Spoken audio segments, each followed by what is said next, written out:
Dalali wa Kishua, niko live hapa, nipo Goba, njia panda ya bajaji ya Tegeta A. Ninakuletea nyumba hii na baikota. Nyumba ina vyumba vitatu, sebule, jiko, choo viwili master, na hii baikota ina jiko, maji hita, imewekwa aluminium tayari. Jamani, hapa tuko njia panda ya bajaji ya Tegeta A. Kutoka barabara kubwa ni mita 800. Kutoka barabara hii kubwa ya lami ya njia panda Tegeta A ni mita 150. Jumla ni kilomita 1 kutoka barabara kubwa ya Tegeta A. Tunaingia ndani jamani. Ni bonge la msebule. Wewe, sema msebule. Uogopi. Nachoka mimi, msebule ni mkubwa sana bwana . Alafu tunaingia dining. Hii ni dining yetu.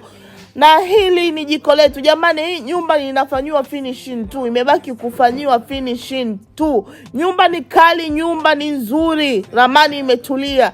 Hii ni master yetu, chumba master. Jamani, nimewaambia kwenye hii nyumba kuna vyumba viwili ni master, vyumba viwili ni master. Tunaingia ni chumba cha pili hichi ambacho hakina master, na hichi ni chumba cha tatu chenye master. Nyumba ni kubwa, nyumba ni nzuri. Njoo uokote, hichi ni choo cha public. Njoo uokote milioni 135, milioni 135.